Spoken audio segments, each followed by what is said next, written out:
Oh, Hello, everyone! Welcome to Highway to Mount Wickedness 5, your premier Tetris Attack tournament. I think we're all super duper excited for today's match between Tahna in Eninja and Alchemy. Are we excited for some intense puzzle action today? I'm so glad. Absolutely. I'm so glad you're gonna play Panel de Pong live on stream. Yeah, do we know what difficulty they'll be playing on today? Out of curiosity, I mean, I know I was always terrible at it, so I went with like the real easy mode, but I know that these are two very, very, very skilled Tetris Attack players, and I'm sure they'll give us a show no matter what they're on. We're going to be going for hard mode, so we're going to have to defeat Bowser by the end of this. For folks who've never seen it, it's basically each level of Tetris Attack. Piled Upon is the bonus round, Alchemy. Don't let me get ahead of myself. Sorry. I'm it's just okay. so excited. I know. We're all very excited for intense puzzle action. Panel Upon's what they're playing over in Red Moon. Yes, that's right. Yeah, Blue. To be fair, Panel Upon is legitimately harder than Tetris Attack.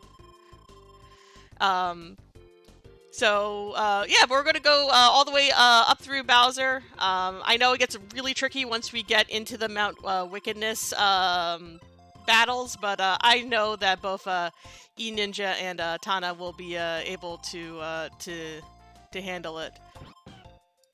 All right. As much as I love Tetris Attack and Panel Upon, what? One thing though. What? Do y'all want to do a Yoshi impression? Yes. No. Okay, then don't. That's fine. Me and Alchemy will do the Yoshi impressions. Absolutely. You two have fun. All right, I Alchemy. support you. Alchemy, you go first. Okay. Yoshi. Oh, cute. Yoshi.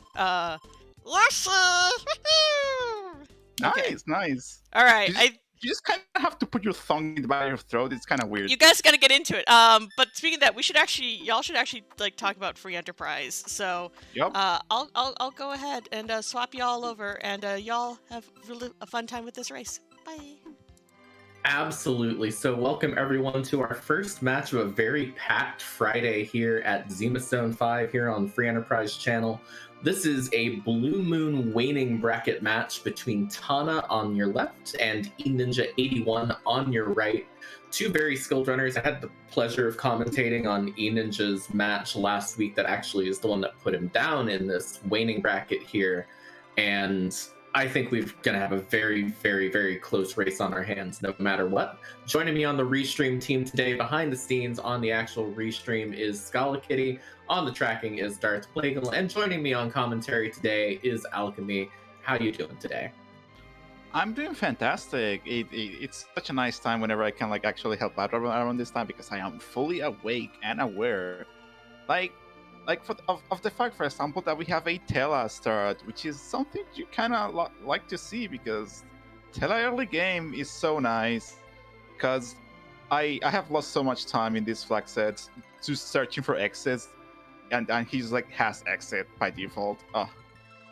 Absolutely. It's also one of those things where the pressure to find sirens is off a little bit. You probably still want to find them. It's probably still going to be faster in a lot of cases, but you have a grind available to you as soon as you get the Darkness Crystal, just through having access to Weak, because D Machine can always be there. So a very, very nice bit of pressure off right at the start too. Plus, you're going to have access to some healing to get you through. Overall, honestly, on these flags where we only have the free characters, I think I'm kind of happy to see that Tela first, since we don't see Fu in this particular side. I know, right? It's kind of funny because in the Discord sometimes we get folks in the newbies corner channel that are like, "Oh, Tela sucks. Oh, Tela's the worst. He's so useless." I'm like, just give the old man some time, and you'll see how he shines. Tela's not great on his own, but he's a great cornerstone support of any team for sure. Absolutely. I view him as sort of like a skill ceiling character and a higher skill floor character. In order to get the most out of him, you really have to start to kind of get into the deep kind of edge cases of what you can actually get done with a quality mage with access to all the utility. So until you hit that point, he is kind of useless, unfortunately. But it looks like we are underway here. Let's see who our other starting character is. Ooh, Kane's very nice, real solid all around. That's a blue robe. Ooh, where's the Baron key? A blue robe and a starting hook. We are already off to the races. All of these overworld checks are now not optional, but no longer required to get us progression into the underground. So now we are in that pure foot race of who decides to try and go down that hook route first. For those of you who have not seen much of the Zemus Zone 5, first of all, welcome. Secondly, this is the, I believe, tournament premiere of our Force Hook flag, which forces you to go down the hook route instead of getting the Magna Key to go underground. So that will be something that happens at any point. It looks like Eninja's going to head off and start picking up characters, and Tahna's going to go and try and pick up another key item, maybe. The opening of these blue moon and red moon flag sets, it's always really interesting because some people opt for cadence and some people opt for like characters. And if you get a strong character like this edge right here, some people like don't even bother picking up characters while they clear the overworld. So it's really interesting to see. Honestly, if I was Eninja right now, I have an Edge, I have a Kane, I have a Rosa, I would be tempted to quickly look at the other character checks, but at the same time, there is a little bit of a temptation to not go there at all. Meanwhile, Tahna picking up an Earth Crystal, it looks like we might have a very, very early mini game coming up here. Like, I was just about to say, like, oh, with an Edge and a Kane, would you check Avalon Castle? But with this Earth Crystal, that's like Treasury City right there. Absolutely. Tahna now going through the public part, but we are going to have one of our favorite mini games coming up here soon. There is a Yang and Watery Pass for Eninja. This is 100% Berserker City in this seed. We've already got 3 that can be competent late game. You probably don't want that Yang, but it is time to play, I believe, Rate That Treasury. Rate That Treasury! And talking about that Yang, there was a Strength Ring and a Lightning Claw, but this treasure is looking real nice. It's a Power Staff that Rosa could bonk someone pretty heavily with that early on. There's a Crystal Sword if we find a Cecil, a Mura for the Edge. This is 1% a scratch treasury. Mura, like chat pointed, like summing it up, Murasame, Double Stardust Rods, Tiara, Pacos, Glass. That's pretty nice. Pretty nice. On top of that, Crystal Sword. Now, there's only one spot left for us to check, that is Mount Ordeals. If Cecil isn't there, well, Cecil's not in the scene. True, but the good news if Cecil isn't there is now our money's taken care of. You can sell that Crystal Sword, you don't have to worry about cash for the rest of the seed. The only real downside is, sort of going into that with the character checks here. Not a lot of what we saw in that treasury is good for the characters that we've seen so far. We don't have anyone who can equip those Stardust Rods, so no matter what, one of those is going in the bin. We only have the Mura for Edge. We didn't find anything for Kane. We didn't find any of the Elemental Claws or anything like that for the Yang, or any, power shirts or stuff like that would help get him online. I think we maybe saw a Zeus Gauntlet, if I'm remembering right, which is okay. But we're kind of lacking in that right now. Tahna found a Strength Ring in the public treasury, and Eninja found a Zeus Gauntlet here in the waterway. So it's not like the waterway doesn't have goodies. I'm a real big fan when you have this telestart of going deep into the Watery Pass and picking up everything you can, and this is why, finding that Power Shirt and Zeus Gauntlet, at very least, if you're stuck with, say, that Yang, or if you want to throw that on your Edge, you've got a really good start at this point in time for anyone at this point. And there is a Poison Axe for Kane, at least, over on Eninja's side as well. Yeah, what the treasury didn't have for Kane, the Watery Pass did have for him. Absolutely. I think Tahna's about to give us our sneak peek at our last character here, though, so this is the real important moment. Please let it be a Cecil. I want to see these racers blow open this seed. That will be so satisfying to see. Yeah, there's something to be said for these seeds that you get where it's like you just hit the gas fully right at the start and you don't necessarily, I don't want to say necessarily have a challenge throughout. That's Oh, a horror. I forgot about this one. I forgot about the Castle Damsian. There it is. There he is. Well, this seed, I don't want to say is solved because that will kind of take away a little bit from this, but you could have a party of Edge, Kane, and either Yang or whoever else you might want, plus a Tella and a Rosa. You've got 2 sources of Berserk right there. This is the ultimate Berserker seed right now. Yup, 2 sources of Berserk. Rosa's really solid healing. You have Crystal Sword Cecil when he gets there, and to get you 2 Crystal Sword Cecil, you have an Edge with Hanzo Steel, and also a middle sword that was right there waiting up ordeals. It's just like absolutely perfect. Tahna did drop that Tella, I think, if the menu is correct, and I didn't, like, my eyes aren't deceiving me. This is an interesting possible bit of divergence. I think this is one of those things. Nope, still has the Tella. Okay, gotcha. I didn't see correctly.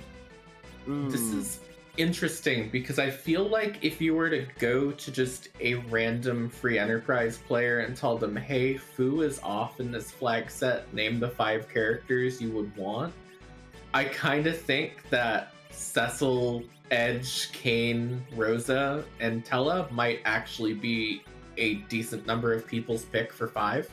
So this is really, really interesting now, just on the sheer question of, this is like the ultimate Blue Moon set, right?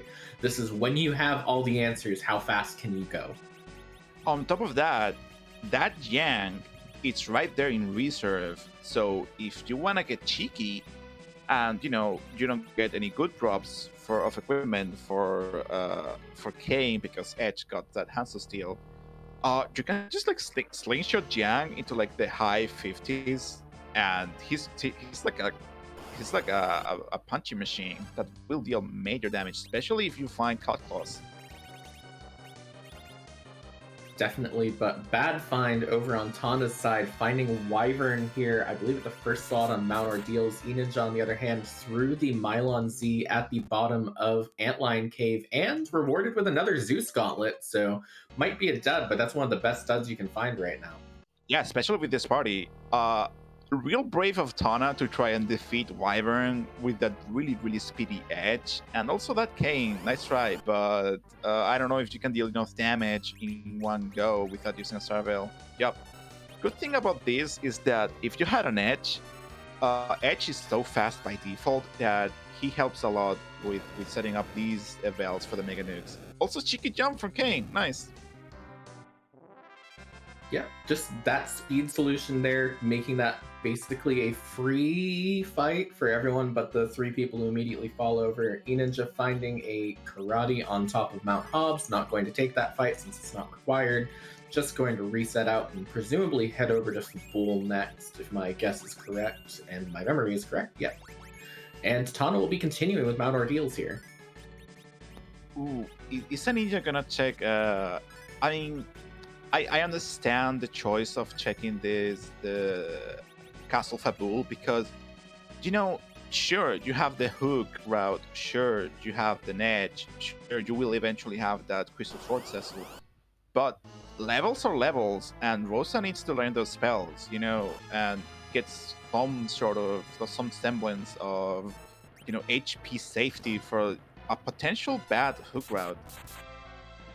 Absolutely. I mean, any XP early game can be good for just getting your people off the ground. My big question is whether or not you would want to wait until after you have that Cecil up. But as we see Dark Elf over here at Fabul, we're learning information about a different castle. Water Hag at the back attack spot on Mount Ordeals means that blue robe in Baron Castle is Senator Crocodile and all of his friends, which is one of our required bosses today. So this sets a really interesting shifting dynamic from the usual Blue Moon seed, in which usually we are looking for bosses alone, and Kian set opens bosses, and usually for the most part the Castle Baron boss that you open with is not like a boss that is required, but in the few cases that it is, it turns the boss hunt slightly. So now you know that Baron Key, there's a really good chance that it is required. So it turns into a bit of a hunt for the Baron Key, and I think that's really cool. Absolutely.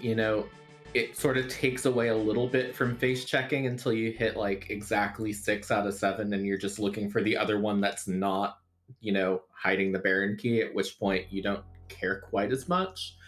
But we'll see what Tahna's going to get for a reward here and what Eninja's going to get for a reward here. They're both through their respective checks at this point. Tahna getting the Tower Key on top of Mount Ordeals, and Eninja picking up a Baron Key here at the top of Fabul. Single dipping Fabul, not a great idea on this seed. That's so weird. You love to see it in a way. I should delete it. Absolutely, and what's interesting to me too is with that Earth Crystal from Bedward, the Baron Key from Fabul Castle, we have almost all of the overworld checks except for that Twin Harp already available to us. So if that Twin Harp is like sitting at Baron Inn or something like that, then we can do the entire overworld before we go to that hook route, while having all of these berserkers who are going to gain the levels necessary to sort of back up their big sticks that they're swinging around, maybe even get Rosa to berserk at that point in time. This is actually a really good thing for our runners, as long as they manage to just get through those checks quickly. I personally will definitely head over for Baron first for that gauntlet, especially with that Crystal Sword Cecil and that edge. You have nothing to fear from that gauntlet for the most part, and then you can head over right to Tower of Sod and get even more levels. So by the time you're done, the hook rod is not going to be an issue, which is a safety net that I feel real nice about personally. Absolutely. The only other option that Tahna might take, having that Earth Crystal, if he goes up to check that first, nope, looks like he's going to go up to Watery Pass and do a character check instead, is that if you have that Earth Crystal and that Baron Key in hand, you could do Zot first as well. And then Zot places you right at Baron Castle with the Enterprise, so you can then just do Baron Inn, do Baron Castle, just sort of put everything together into one good routing check. But that, in this case, requires Tahna to go over to Fabul, which I think he might be intentionally fading, and would require Eninja to go over to Troya, which he could, but it's not a guarantee yet. Yes, absolutely. It seems that Tahna is not satisfied with the loot he has found just yet, and with that tail in hand, checking the waterway is why not? It's just a quick scope. Maybe hoping to find something good for Kane. Absolutely. There's sort of, to me, and this is going to seem like a bit of a hot take in a way, but one of the things that I remember from Adamant Cup, as well as from ZZ4 and from this tournament in Blue Moon Seas, is that sometimes being incredibly thorough is actually very helpful, as Tahna is actually finding our first required boss now here at the other side of Watery Pass in these Dark Inns. Yup. Honestly, with this edge in tow, there's no reason not to check this. Like we're seeing just one flame and they're pretty much done. Well, almost done. No, this spot has a lot of health. This is the Octomam spot. It's intended to sort of be a really long slog of a boss fight. So this spot actually has a good amount more health than we thought. Also, I need to correct myself, as I forgot entirely that Tella can equip the Stardust Rod. Wow, 500 damage. Early on, that's absolutely beautiful. Yep, Tahna through the first boss check. To sort of quickly go back to what I was saying, I've seen a lot of seeds where our runners have been extremely thorough on all of the treasure checks and like that, just doing a lot of looting.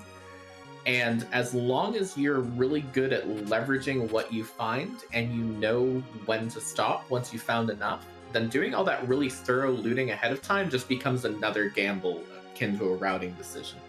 And that's really interesting to me. And I think that in this case, Eninja was a lot more thorough on that Watery Pass and has had it pay off. Tahna was trying to get some of it out, but get through quicker, and that's going to unfortunately cost him a little bit of time long term, but he's about to get the good news on that Cecil. Yup. especially now that he's gone through that ordeals already. Do you know, I really love finding the tower key in the overworld because it's like one less worry, you know? It's like, oh, I don't have to do the keyless tower gamble. I know that if I go up to the top of Dabble in the underworld, I'm just gonna do 2 checks.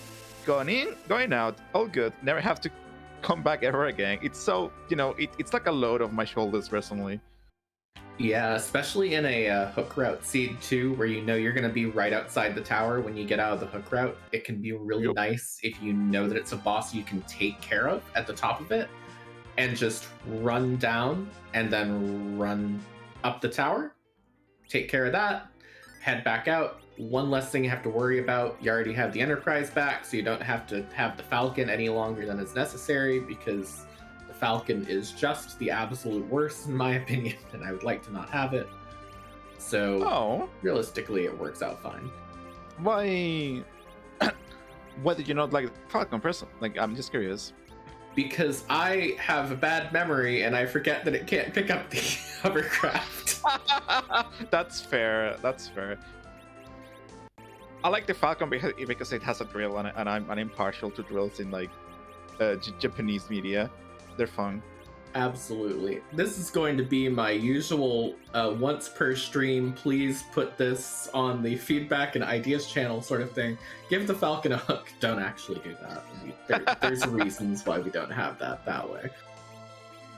And also, like, Paladin Crystal Sword Cecil is so, I'm gonna say the word, disgustingly powerful, that his mere existence in a seed is like a black hole. Like, the entire seed gravitates around him.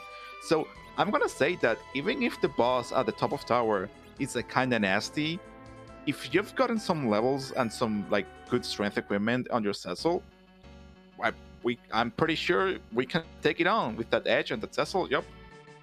Absolutely. I don't think this hook route's going to be a problem. I don't think this first boss that Eninja is going to run into that's required, this Odin here at Baron Inn's, going to be a problem. Also worth noting, he found another excellent pickup in that cursed ring here in Baron Inn as well. So excellent for agility manipulation. Slap that on your Tela. Your anchoring is taken care of for the most part. So we're in real good shape as he just one swing basically through that first boss and is going to find a free good old Keblin and Queblin here in the second spot. I've never heard it said as Keblin and Queblin. I really love it. Thank you very much for this gift you've given me. Thanks. I've been trying to make it a thing for a year and it hasn't stuck yet, but I'm going to keep plugging it. I'll join you. I'll join you in this endeavor. I promise you. I'll say that. I'll say Keblin and Queblin. Absolutely. Thank you for your support. It does look like Eninja is going to just swing through this fight. Once we have the king down, the queen script is basically wait until the king is down, and once the king is down, just erase yourself from existence, more or less, so she'll just disappear. And in this case, we're through that Baron Inn, as all of the reigning monarchs sitting here at this table are unfortunately out, and here is the pink tail. In these flag sets, especially Blue Moon with T Wild Edge, do you check the pigtail as soon as you get it, or do you wait until you have the rat tail? I personally am partial to, I mean, I guess it depends on how much equipment power you get, right? I think if I'm Eninja and I don't have the crystal sword that Tahna already has, then yes. If I am Tahna and I have the crystal sword, then nope, I'm waiting for the rat tail. Yeah, that's a good point. That's a really good point. Eninja hasn't checked Edward in bed yet, which I hope he doesn't forget, because hey, spoiler alert, that's no longer a spoiler. In my seed that I last played in the tournament, I completely forgot. It didn't bite me because it was like a song, but I absolutely forgot. I saw this the bot back, and I was like, oh yeah, Edward's a thing, huh? Yeah, I've definitely been guilty of that a few times myself, so I'm not one to talk. But also worth noting too is that we often talk about how much You mentioned how Cecil is sort of a black hole of the seed once he gets that crystal sword. Another thing worth noting is that Tahna's going to be getting through these checks a lot quicker than Eninja is with that crystal sword. So the clock is kind of ticking a bit. It's not insurmountable, a crystal sword advantage. I've seen it happen, especially in Adamant Cup flags, which are fairly similar to Blue Moon flags in a lot of ways. So it's definitely doable, and also especially with boss hunts, but there is a little bit of that pressure for him to go check that, as he is the first into our alt gauntlet here in Baron Castle. Okay. Shoutouts to Electric Fish. They are floating. Please, everyone remember, if you have a Palom or a Rydia, Electric Fish are floating. Never forget. You know, it makes sense that electric fish, much like Mylon-Z, are our favorite flying creatures. Wait, why? Okay, Mylon, I get it, because, he's like, elemental fiend of the earth. But please tell me your ideas for why the electric fish is floating. I think theoretically they're intended to be, like, underwater, because they're supposed to be in, like, those underwater areas and like that. And while an earthquake can affect you underwater, not quite as much as on land, unless you like get swept up in the inevitable tsunami it sends on shore afterwards. So through that logic, the fish are kind of protected because water just has a way of, sort of buffering the earthquake a little bit. I see. But then why are the piranhas affected by quake? What's going on here?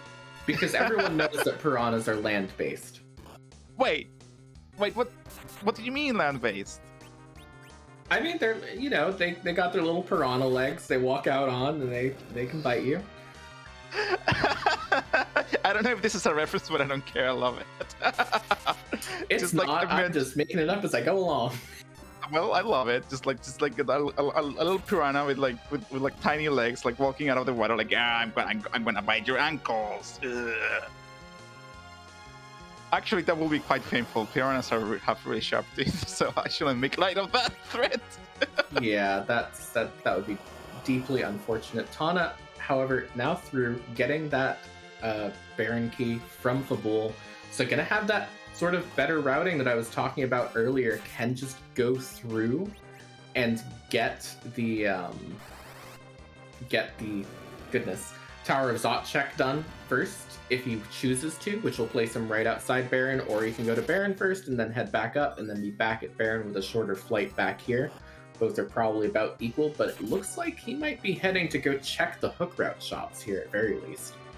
Ooh, interesting. Quite bold of Tahna to not check either the Tower of Zot or the Baron key just like before doing this check, like I'm going underground. But also I understand like making a gamble of the Queen spots and the Ruby Kanta spot not being too bad. Besides, again, you have an Edge, you have a Rosa, and you have a Crystal Sword Cecil. So if you can get underground earlier, the sooner you can begin like getting underground checks going.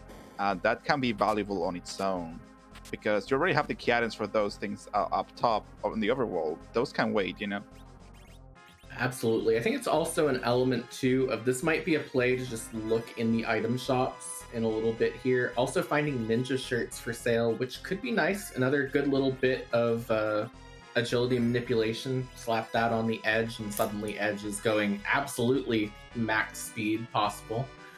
So that could be a nice pickup. But I'm not entirely sure if we'll see him check the actual hook route yet, as much as he's just looking at shops right now. We'll have to see. And there is a Baigon on the throne here in Baron Castle. Oh, he finally took over the throne. That snake. Get it? Get it? I said absolutely. Snake. He really just sort of slithered his way in there and managed to make it work. Thank you. There's ninja swords as well. This is actually paying off really well for Tahna. Here is another little bit of an upgrade for that Edge over that middle sword. Ninja sword plus Hanzo steel is an extremely good combination at this point in time. And also some drain spears for darting, which she's going to pick up 6 of them. That is a real nice set of pickups. That could really get you through. There was a race I saw recently where one of the runners had an edge and really, really, really leveraged their darts extremely well to just blast through everything early game. And I believe they actually won that race off the back of it. So that's a potential strategy to look out for here. That really was the edge shop, because a boomerang for the back row, in case you didn't find one, two ninja swords, and two ninja swords are like basically just fine for fighting Zemus and the late game. They're pretty dang strong. And you know, the drain spears, it's like, you know, this is Evelyn Cave. So yeah, sure, why not? Makes sense in lore. Yeah, and there's some hourglasses, which I think Tahna might be looking for here. You know, hourglasses, if you potentially have a problem with that alt gauntlet, if you potentially have a problem dealing with chests in Evelyn Castle, if you want to take care of those, you just toss out a couple hourglasses. It makes everything basically free there. So that could be something that is in his plans, is get enough hourglasses to make all that free and try and find something for this cane, which I would be very tempted to do right now. Also, again, some levels will be nice as well. Absolutely. Ooh, Legend Sword. Interestingly enough, that Legend Sword might be the best weapon that Eninja... Oh, I guess Eninja has axes. I was about to say, might be the best weapon that Eninja has for the Cecil at this point in time. Forging in this flag set, it's a little tricky sometimes, but with a king and a Cecil in your party, you have a pretty wide spread of chances to find something that your party can equip. And also Edge also gets two good weapons. So there's a decent spread that if you stumble on a forge, like maybe you don't need the shop because this is Tiwalish and you might find some good stuff, but you might be tempted to do like a super forge just to see if you get like something good for your party. Speaking of something good for your party, Tahna just found 2 more Murasames here in Castle Evelyn and untrapped chests. Wow. So, just in case you need some more, huh? If you were at all concerned about your power, you no longer need to be concerned about your power ever again. In fact, we have an extra one to dart should we choose to do so at this point in time. Eninja going to be getting this 3rd boss down with the Dark Imps, but Tahna's looting is probably giving them a pretty big advantage in power right now. Yeah, like while Eninja might be clearing some checks, you know, and getting some levels, Tahna is like searching for that early equipment power that will pretty much carry Tahna throughout the rest of the seed. Like after this, I don't think Tahna needs to do any more looting unless he feels like a little uncomfortable about that cane situation. But the way I personally see it is that if you have Tela, unless you know Darkness Crystal is like buried somewhere, I'm slingshotting that jank. If nothing comes up for King, I have a backup that's gonna be just as good as King, or if not better, with some levels, you know. Absolutely. Want another Crystal Sword though? That might actually be really good for Eninja. If Eninja does not end up going to Bedward anytime soon and just goes to Evelyn Castle, he'll get a Crystal Sword from that. A Bahamut Orb from Pinktail is not the best thing you want to see in terms of items, but it is a Demoni Orb that sells for a lot. So just like a Crystal Sword that can be used for, you know, buying your way into power. Yeah, definitely, and there's a lot worth buying here in this Evelyn shop. As we've seen, there are ninja swords, there are ninja shirts, there are ninja hourglasses as well, should you choose to throw those out. Everyone knows that ninjas aren't well known for their punctuality and good timekeeping, so that's worth noting too. But most importantly, Eninja is over here in this Evelyn shop now, which means he's probably going to Castle Evelyn next and will pick up his own Crystal Sword. Yeah, Eninja immediately bought 3 hourglasses, so trap chests are on the menu. Yeah, I would say 100% trap chests are his next spot at this point. Buying, well, I guess 2 more hourglasses, might be considering the trap chests on the route, might just be considering, you know, I've still got a few bosses that are weak to hourglasses that it's worth having a couple extra for. Could be thinking maybe it's worth having a few extra beyond that too, in case I want to do King Ryu's when I get back up above to the moon. So pretty interesting play there. He's going to be heading in. His Crystal Sword is on the way. Tahna is really on the clock now to start really making work with the items he's picked up. Yeah, absolutely. And I personally also enjoy having some hourglasses in my back pocket in case something pops up. Like, not in this case like dark imps, but dark imps can be real nasty at some physical attacking spots, and just having hourglasses in my back pocket can be real nice. Or even Baron guards can be a nuisance, but you pop those hourglasses and you're good. Especially with Telabin, you only black mage. Those black magic spells, unless he's in the center spot, can weave. So having an hourglasses in your pocket, it's like a safety net for me. Absolutely. By the way, were you concerned about the amount of power you have on your edge if you're in Tahna's shoes? Because just pulled a Masamune out of a bomb trap chest in Castle Evelyn, which is still not what we want. We want something for that cane, but it is a bonus. It's kind of funny. There are some seeds where you find nothing for edge, and it's like, oh, here's some middle sword tops. And some other seeds where it's like, haha, have like 7 Hansel steals, haha. And it's like, can you please make up your mind, game? Like, please, randomizer. Absolutely. This is fascinating too, because I think it's also worth noting, if we don't find anything for that cane, I'm still tempted to want to keep that cane anyways, just in case we get one of the real bad for this party Val locations, because that Val is still one of our objectives. That Val is a fight that we want to take if it's at all possible. And if our only way through it is Kane would jump, then that is something that we really need to keep in mind for the rest of the seed, that this Kane's only job might be jumping on a Val. Here's the thing, here's the way I personally see it, is that depending on these spots, especially if it's pretty punchy, jumping on Valvalis makes her tornado and then punch you in the face, and that can hurt pretty bad. And sometimes just having your extremely powerful edge and Cecil whack away at the tornado form can be maybe not entirely faster, but safer, which might be faster in the long run. I don't know, Berserkers go real fast. So I guess depending on the spot, Pavales like Kane might be more useful than not. I guess it depends where she is. It remains to be seen. It also depends on what we have for a setup too. Tahna with all those drain spears probably doesn't need that anyways, because worst comes to worst, darts work too. Just chuck a few spears at Val and she is completely gone at that point in time. So that's a real big possibility there. Mm-hmm. Ooh, it seems Tahna is done with the equipment gathering. He's going for the Tower of Sod. Ooh, exciting.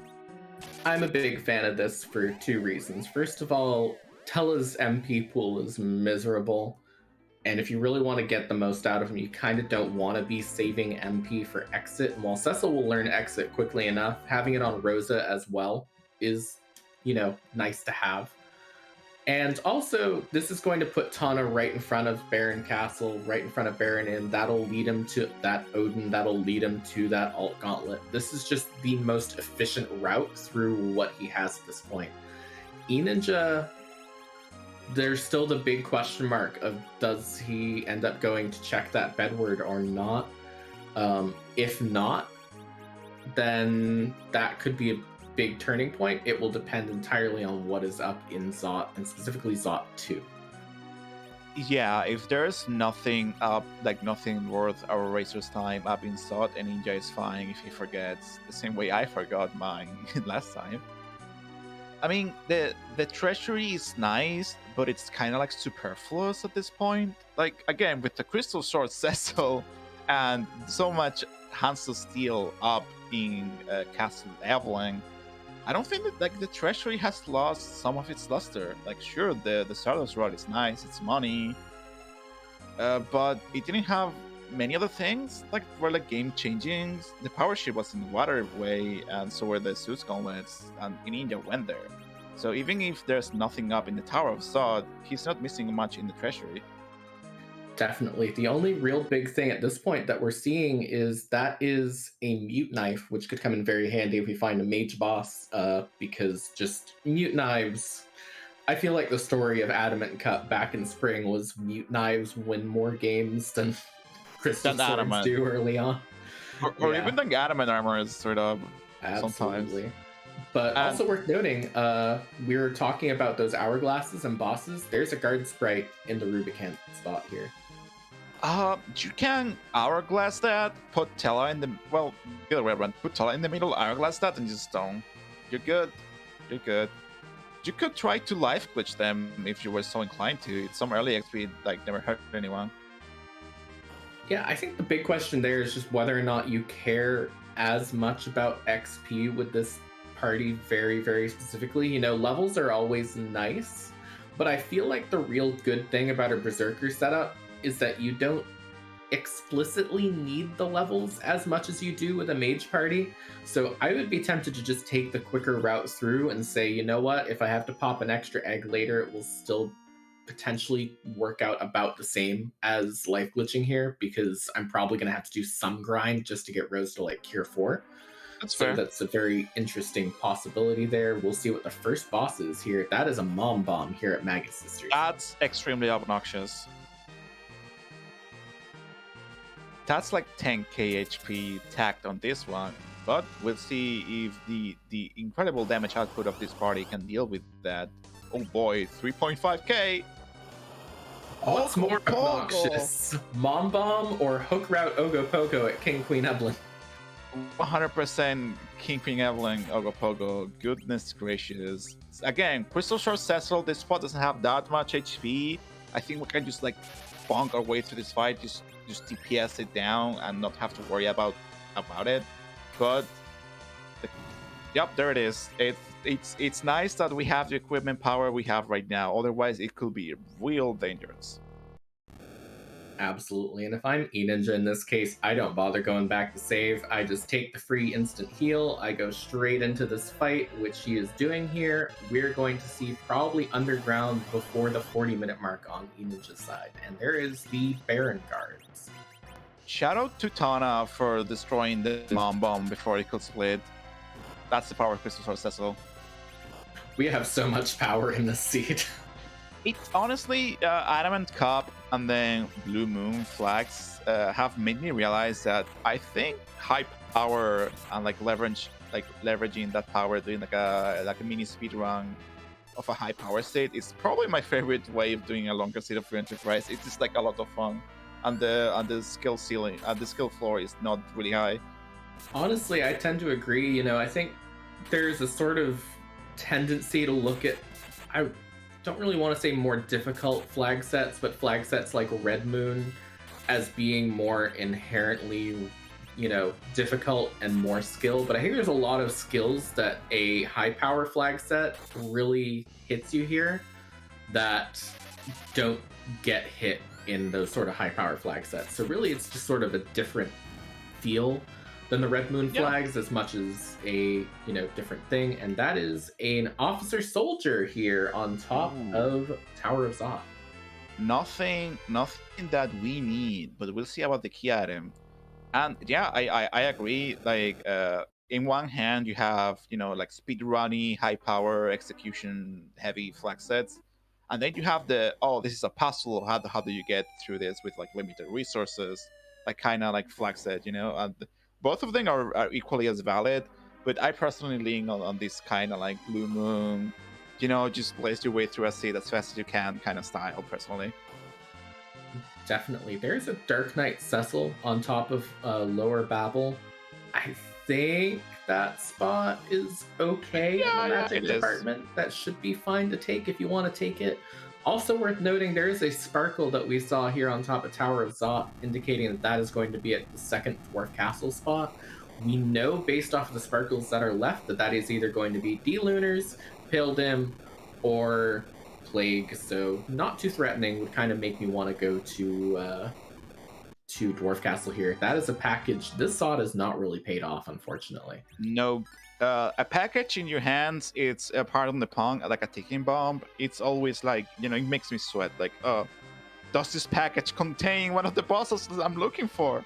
It's like a gamble. It's like that you always have in your pocket, just like waiting for you to give in and be like, haha, go for it. Just use me. Expend 5 minutes for this one check. Let's see if it's the boss you want.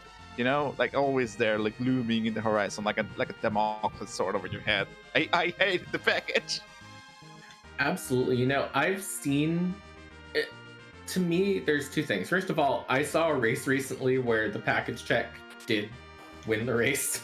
So there's always a chance that it pays off. But secondly, to me, I've said this basically every broadcast of CC5. So unfortunately, if this is your not your first time hearing me commentate on these flags, you're about to have a rerun. When you have 7 out of 8 bosses required in a boss hunt, you kind of get one free fade. And for most runners, that's going to be the package every time, because you will find everything else before you get to that package spot. For some, it may be, say, Giant 2, and maybe you check the package if Giant 1 isn't the boss that you have. For others, it might be that. But that is your, you pick what your safest thing to fade for the entire seed is, and you can say, this is not what I'm going to go do at any point in time. And package is often that. Mm-hmm. Eninja going right up the tower, seeing that Darkness Cecil and knowing that he has nothing to fear because the physical attack at that spot is pretty mild for the most part. Ooh, but he's turning around and saying, I'm just gonna do this right now. I wonder why.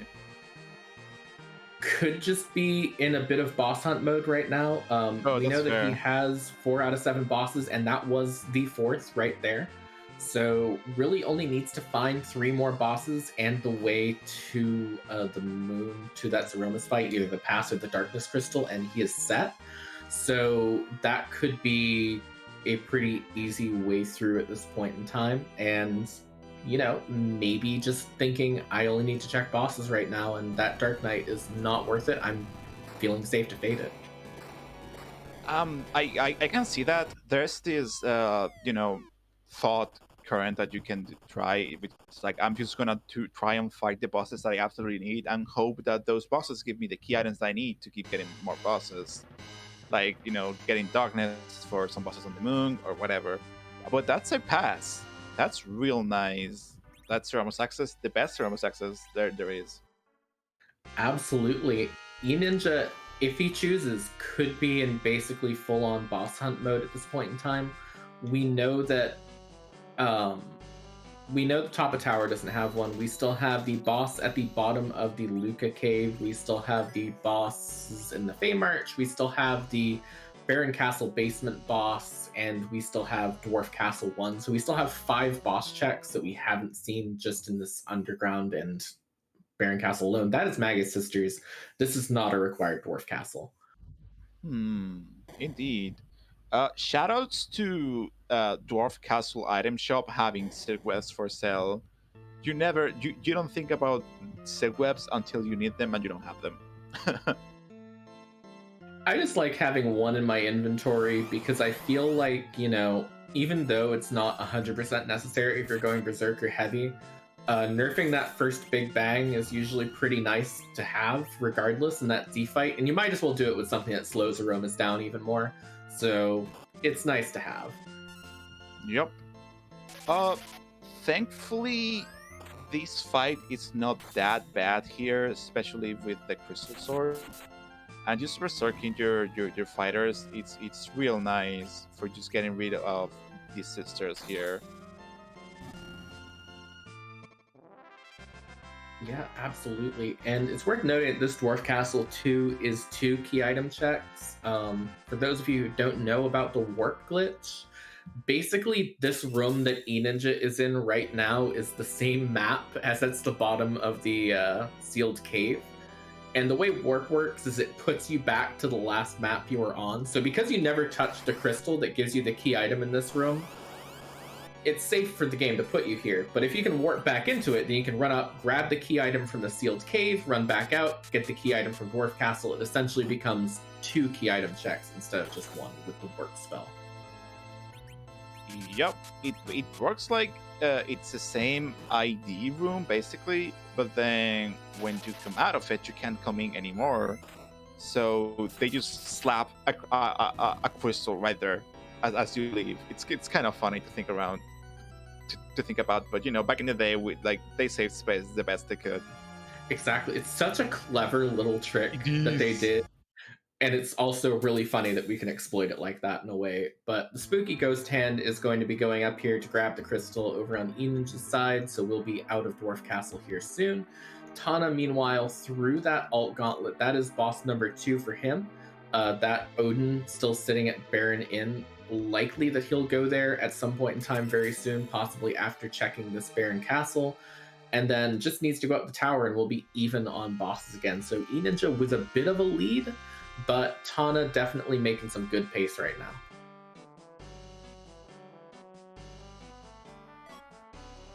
Ooh, I mean, that's the weapon for Kane you were looking for, so that's real nice to find in a way.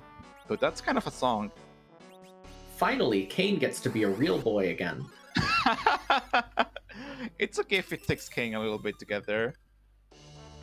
I mean, White Chair's great for the Rosa. It's gonna resist, helps her resist those big bangs that Ceremus will throw out.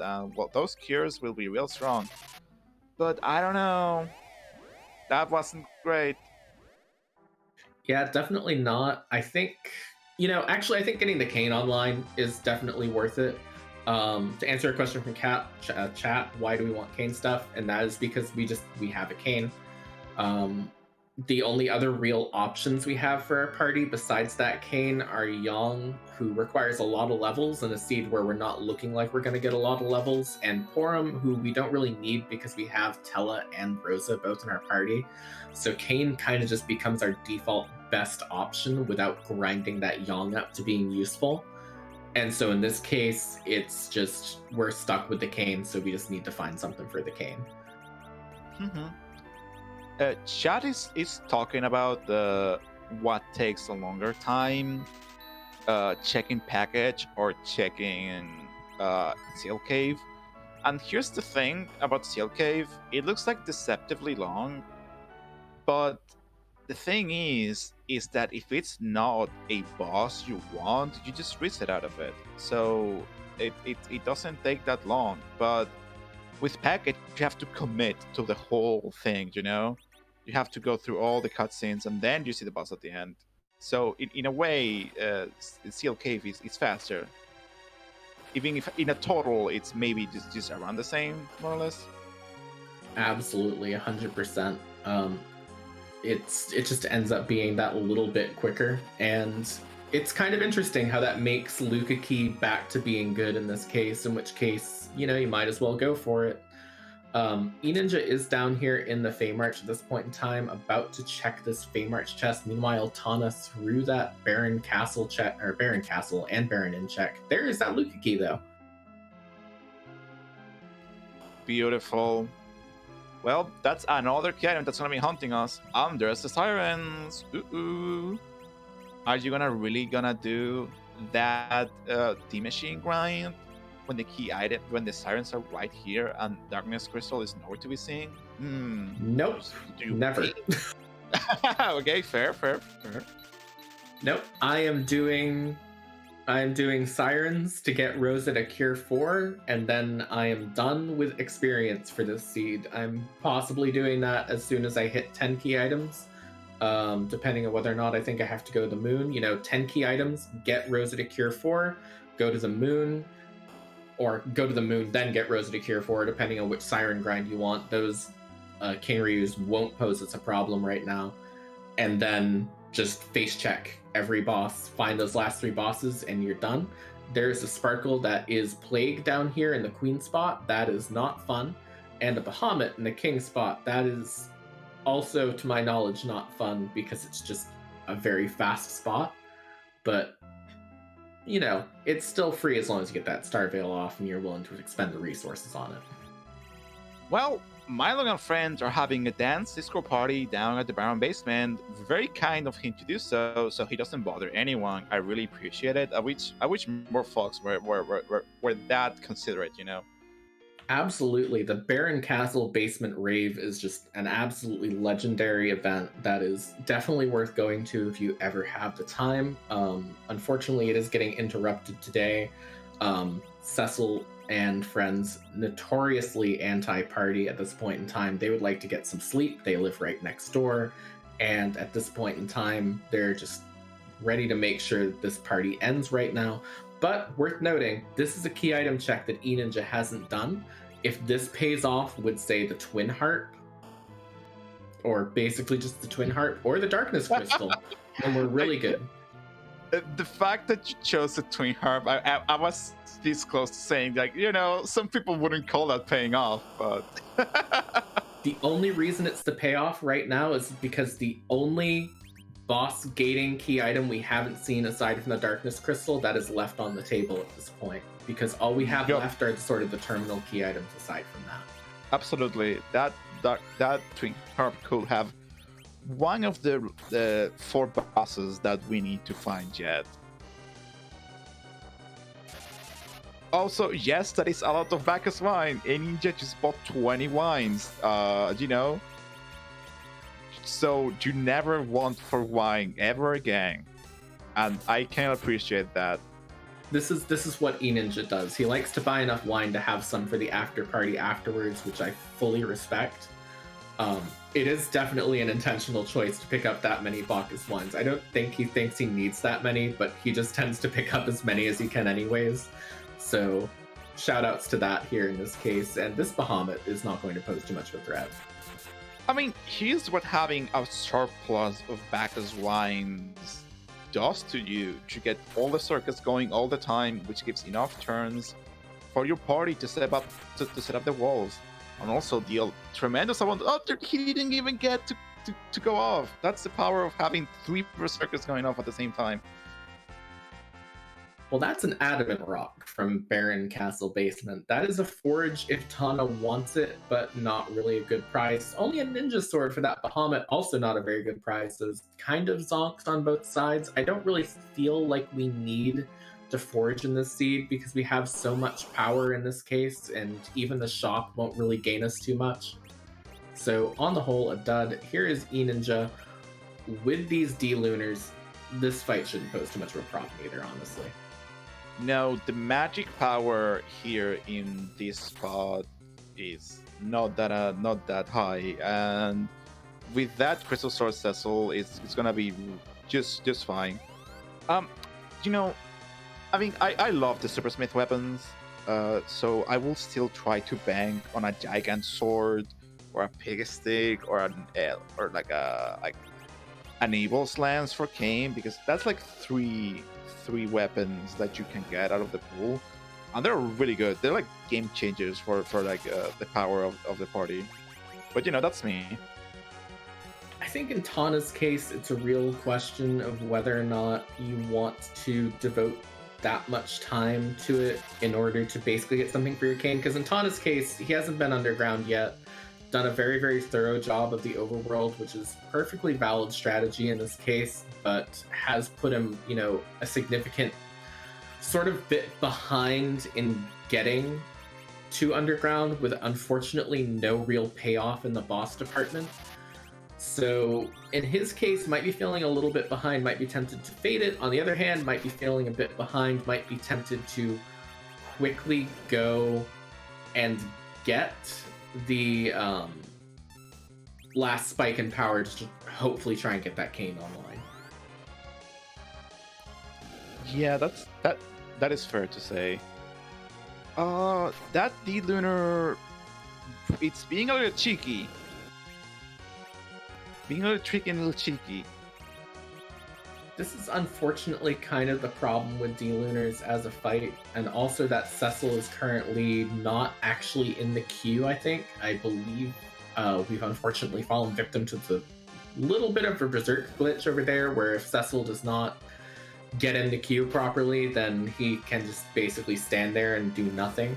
it'll fix itself eventually, but it's going to take a while, and I'm not sure how much health the Steel Lunar has left at this point. Do you know what's an item we haven't seen in shops? Cure 3s. Cure 3s will help immensely in situations like this. But alas, we don't have them. And so, Waning is here, Green King, trying to save the day. And he does it! You know what? Sometimes you just need to get through a fight. I know that sounds really obvious saying it that way, but sometimes you really just need to get through. Unfortunately, only a spoon. That is a very high-powered dart, but that is all that it is in this case, and a key item. So we're up to 7 on Eninja's side. Not a lot of key items over there, but we are through that fight. We are done with the Fey March. We never have to come back down here. Overall, pretty happy with that.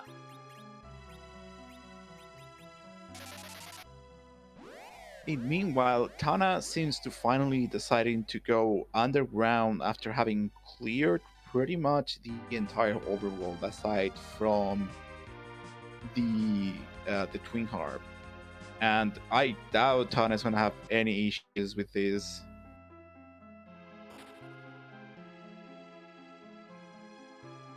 Yeah, I really don't think either of our runners will have too many issues with what's happened, what bosses we have left at this point. I'm trying to think of bosses that could pose a particularly big threat at any of the given remaining locations, and I'm having a hard time thinking of many. Maybe that Golbez in a really bad spot, say at the Masamune altar, can be a bit tough, but not insurmountable by any stretch of the imagination. So we're in good shape. Eninja has set up for Sheila 1. I believe he's going to be heading back above ground to start continuing checking now.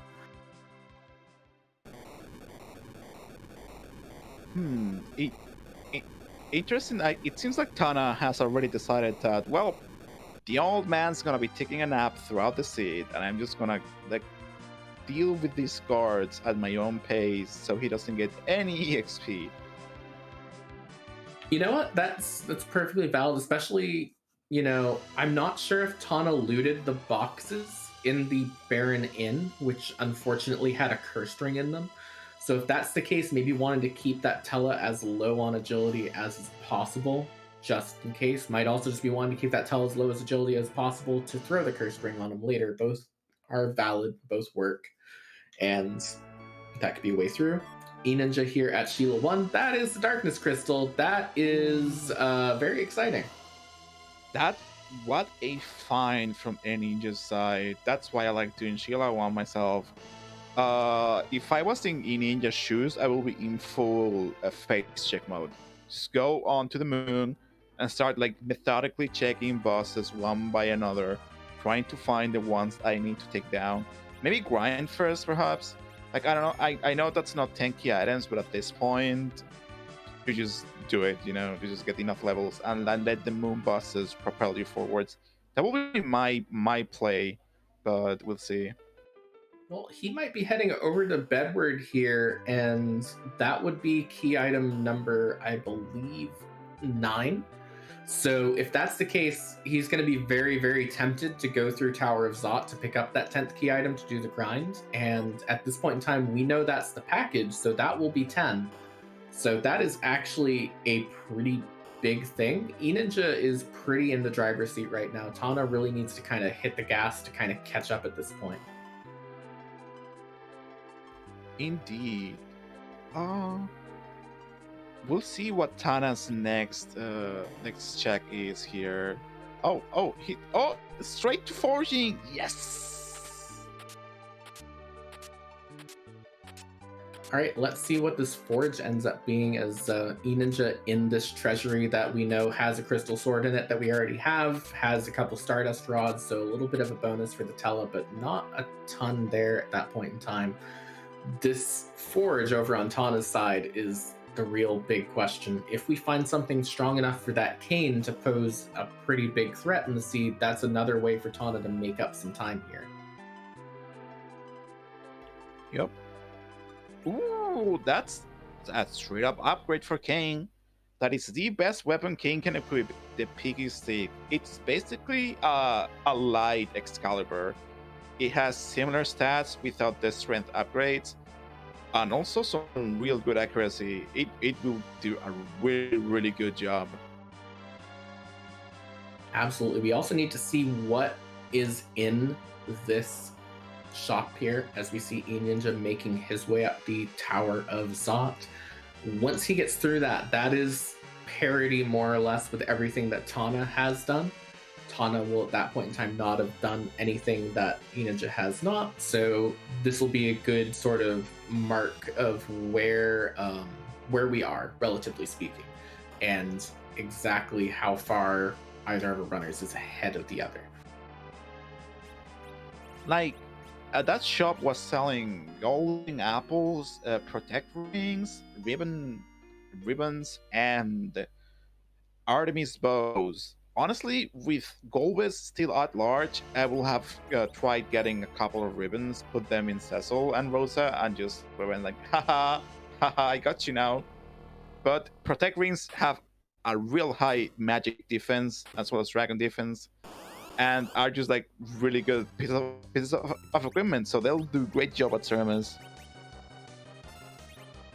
Yeah, definitely. I mean, we're so well set up on both parties in this case.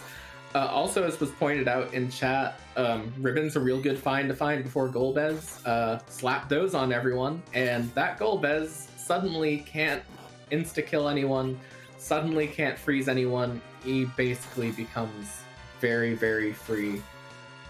While we're sort of in this moment here where Eninja getting through this tanky Mom Bomb fight, Tahna getting through this not very threatening Magus Sisters fight, now's a good time to give a shout out to both of our runners. Make sure you give them a follow, both Tahna and Eninja, as well as our restream team behind the scenes, Scala Kitty on the restream and Darth Plagal on the tracking. Thank you to both of them for helping us put on this wonderful show. And it'll be really exciting to see where this goes from here, because we're sort of starting to hit the end game now. Indeed, everything's coming up to a point. It seems that the moon might be holding all the answers. Either or perhaps the giant, or there's a cheeky package sitting in Tahna's inventory, just waiting to be opened. So we'll see what route our racers decide to do. But I feel like our answers are gonna be behind the Darkest Crystal, either in the moon or at the giant, pretty much. I think if I'm in Eninja's shoes, I'm face checking everything on the moon once I have this 10th key item after doing a grind. I maybe go down Cave Bahamut first, do my grind there, possibly after doing the boss if it's a free one, or before doing the boss if it's not a free one, or in lieu of doing the boss if it's not a required one, and then just run down the moon and check every single boss that I can and try and hit those 3. The only potentially scary part is if 2 of these bosses are behind exactly packaged Luca Key and or Harp. Any combination of that, face checking all those bosses and not having, say, the Harp is a problem. If one of the bosses you need is behind that, and one of the bosses you need is behind the package and you're not going to go there, that's the only place it gets scary. I think it's a really good gamble to face check on Eninja's side. On Tahna's side, I kind of think he's going to keep being thorough because that's just how he's been playing so far. We'll see whether or not that pays off long term.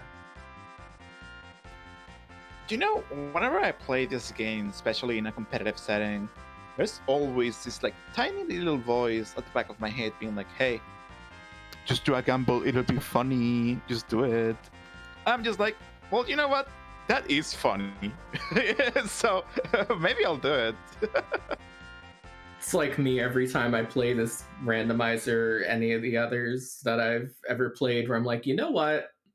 I could try and find a bunch of stuff to help me through this seed, or I could go through. I remember like a Worlds Collide race I was in once, Final Fantasy VI, where I ended up doing the God Kefka fight, like the whole tower fight, with just a heal rod as my only healing because I'd made many decisions and gone through at that point in time. And so things like that in this randomizer and others are always really interesting to me. So in that way, I'm very pro gamble. That definitely sounds like a Final Fantasy VI experience right there. Grew up. Yeah, I just have this heal rod. Everyone else is like casting big nuke spells. But you know, I have healing here. Yeah, don't worry about it. All right. So we're at the point where we're making decisions now. Tahna is through Dwarf Castle, through the Luca Cave key item check. And Eninja is breaking eggs. So Eninja is on that grind right now, is looking like he's going to do it down here instead of going to the moon first. Maybe not 100% sure of his ability to take down the King-Ryus efficiently. So in this case, eggs might as well be more efficient, might as well go down here instead. Definitely a valid choice in this case. So we'll see how long he ends up grinding for and whether or not Tahna makes up some time by not doing as much of a grind later on just from having done more in the seed. Indeed. Oh, we're getting a check. Oh, it's just straight up a referee. I was preparing myself to having to memorize some like two weird as heck words string together, but no, he's just a referee. Definitely. I mean, you know, someone's got to make sure things are fair over here in Tomra. Someone's got to make sure that there is no cheating in any of their dwarf sporting matches. The, you know, dwarf football league must remain completely fair as much as possible. So shout outs to him, the unsung hero of dwarven sports. J Brontier asking if Ninja did buy the requisite 50 backas. I'm here to tell you that he bought 20 of them. so he cut down on the packages a little bit. Yeah, that was more due to not having the money for 50 at that point in time, more than not wanting to buy the 50. So it is worth noting that. Did he have more than 20? Maybe he clicked 3 times instead of 2. I don't know. 38 says chat. 32. Wow. But you know what? You buy them, you use them, you go hella fast. So I totally understand. And then you have something for the after party afterwards. It's very important. You know, someone's got to look out for what happens after the seed ends. That's something we don't talk about enough here in this randomizer. After the seed ends, everyone's got to make sure that they're having a good time at the after party, and having that extra wine, very important for that. Tahna's heading to the top of this tower to do that Dark Knight Cecil.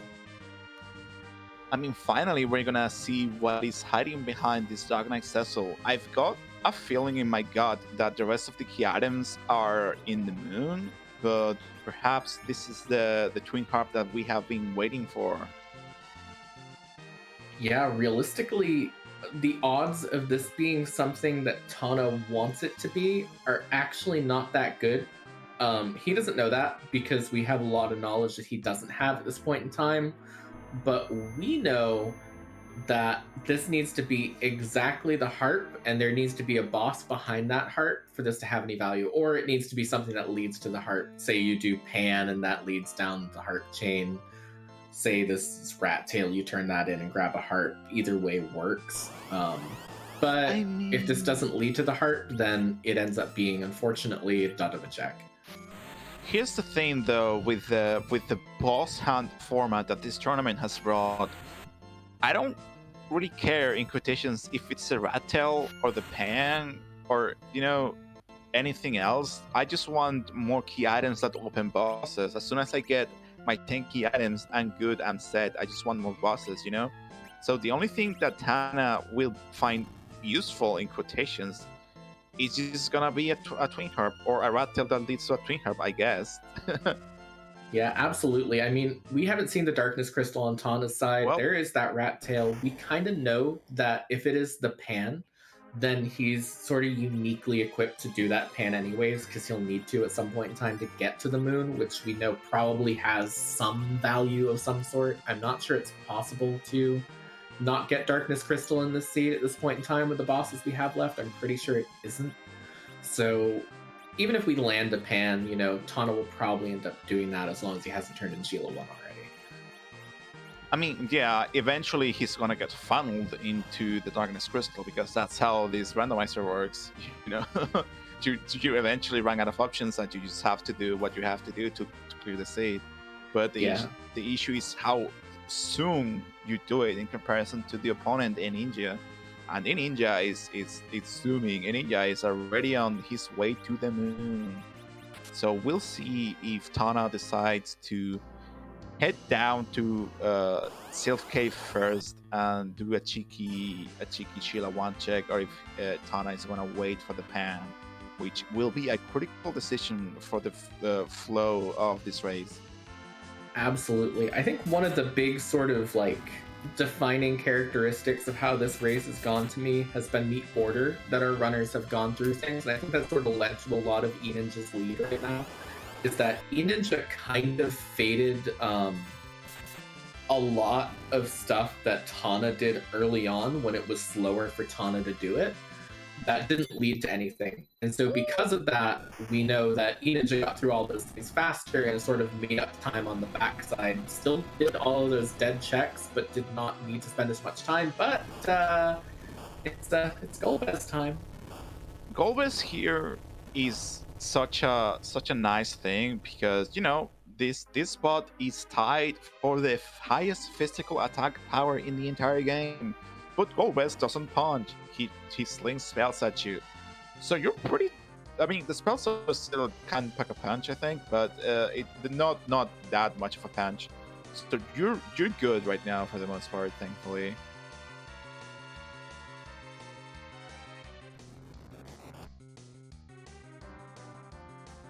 So it like the way Eninja and Tahna have been playing this seed has been so interesting. As Ant was saying, like Eninja has just been like, like doing a sprinkle of checks here and there, whatever, like whatever his heart told him to go.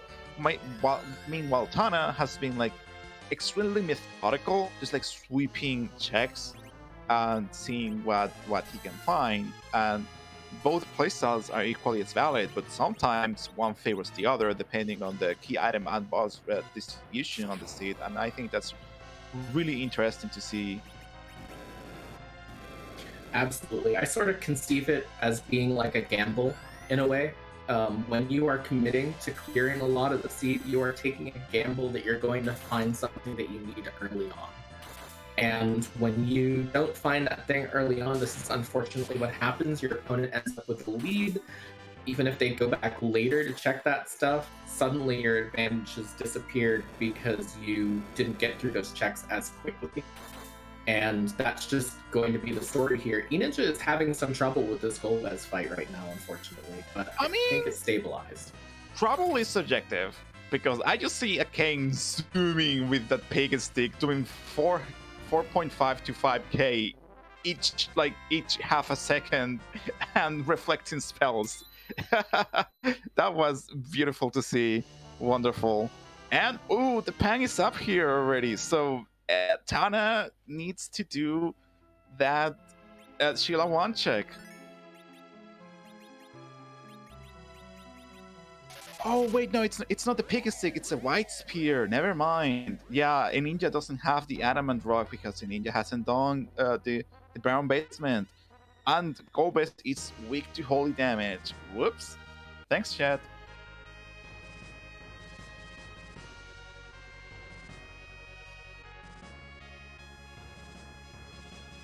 It seems that Eninja is going down the LST. I believe that Eninja is in full face check mode. Just gonna be if it was up to me, I will be starting to go like the top to down and see what bosses he can find, because as soon as he gets the two bosses he needs from the LST, if that's where they are, the sooner he can like bail out of the LST and go down and use the pass. Absolutely. It sort of does lead to a question of whether or not we'll even see the giant in the seed. I feel like we're not going to at this point in time. The odds of finding two bosses down here are really, really high right now. Yes, they absolutely are. And again, with the knowledge that we possess, we know that the Sheila 1 gamble was the right play in terms of the seed randomization. But Tahna, of course, doesn't know this, and you can only act with knowledge you have. So he's again just sweeping through checks methodically, trying to find the darkness crystal in the LST bosses, which is honestly a good move. These spots, especially with these bosses, are not that troublesome. They could be way worse, and you can comfortably deal with them, and they give plenty of EXP. This is a very cozy seed on the whole, isn't it? You got all this power. You can just sort of walk your way through. Obviously, we're not actually walking. We are sprinting at top speed as best as we can our way through this seed because it's a race. But this is a chill seed as far as seeds go. Yep. Shoutouts to our main dev board face for making the characters go up incredibly fast. Because I don't know if y'all in the chat remember original Final Fantasy 4 for the Super Nintendo, because oh boy, you walk really slow in that game. Makes me think of like when Pixel Remaster came out and we were just all like, wow, we can move diagonally. This is so much faster.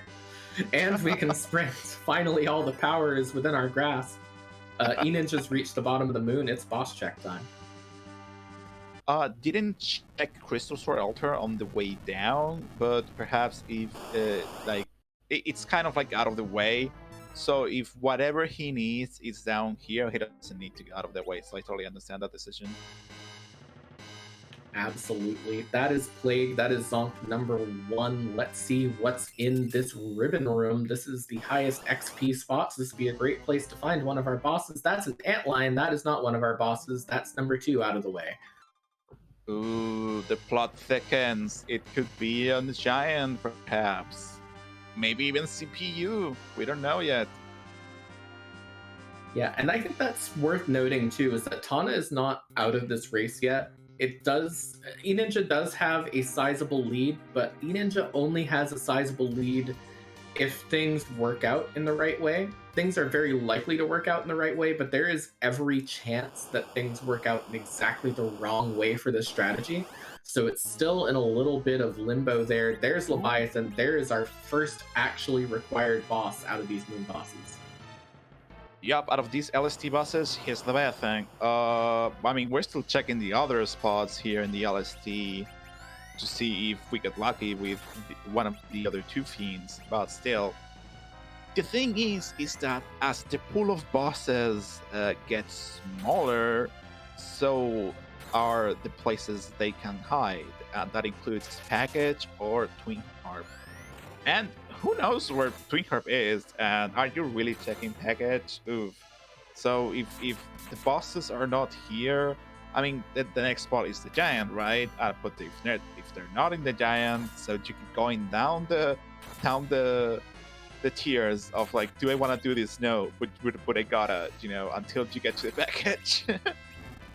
I think this seed is interesting to me because most Blue Moon and Red Moon seeds I've seen, in fact, tends to have, like difficult hook routes, rough times early on. And that tends to make you feel like you're behind immediately. By the way, did you know we can get underground now? We can get underground now, chat! Hooray! Yay! Congratulations, everyone. But yeah, we did it. This is a situation in which I think both of our runners feel really good about how their race is going. And I think that taking that package gamble is less appealing in that case. I think the only time I want to check that package is if I'm feeling behind and thinking that my opponent is not as far behind and thinking like, all right, I need to do something that will get me an advantage. And I don't think that we're going to see a package check, because I don't think either of our runners think they need an advantage right now. I think they both think they're doing quite well, which they are. But it's just that in this case, the routing's worked out to where one of them is doing more well than the other at the moment. Yeah, sometimes these races, work out in such a sense that one of the racers perhaps makes a bit of an execution mistake, and they fall behind because they wiped to a boss or they forgot to save or something like that. But some other times, both racers are like full throttle, and it just comes down to like micro decisions and like routing, and like just like menuing and stuff like that. Those are always really exciting, and I feel like that's what's happening here. In that both racers have been absolutely like killing it. They've been excellent at actually playing the game. But the key differences in routing and the way to approach the seed has have made this like difference in like a boss advantage on a ninja side. Yeah, absolutely. Eninja only has one boss left to check on the moon. Needs this to be either Ruby or Val, and if it's not, where do you go if you're him? You've already seen cave value is that Golbez. You have not gotten that twin heart from it, so that's off the table. All that's left at this point in time are the giant, sealed cave, and the package available to him at this point. I gotta think that giant's gonna be the most appealing choice there.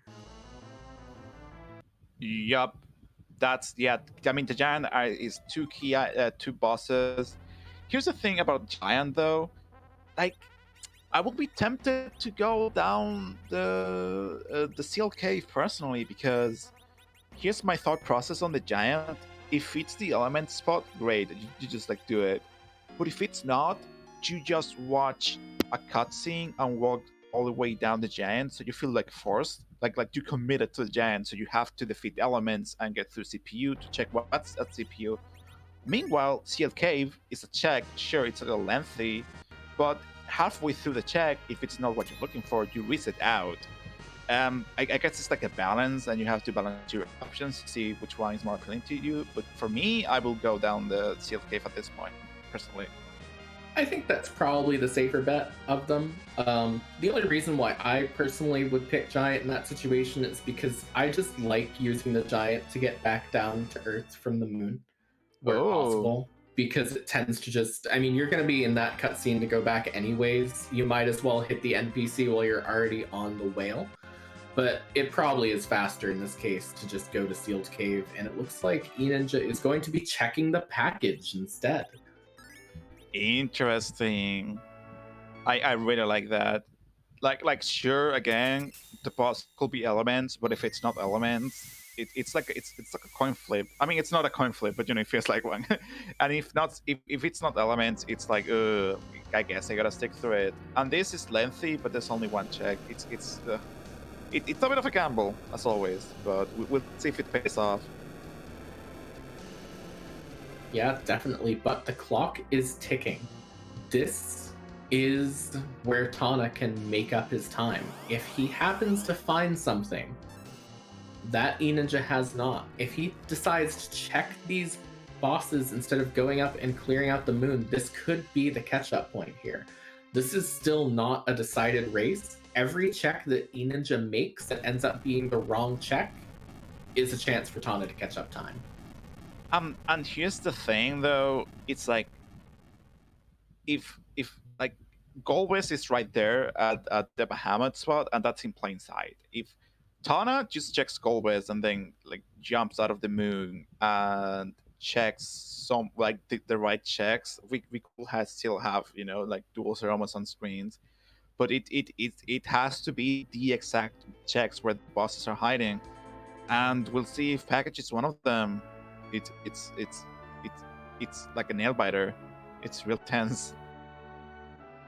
Definitely. We're in that sort of hang time where we're just waiting to see where that shoe is going to land, when it's going to land. Eninja about to see this boss check.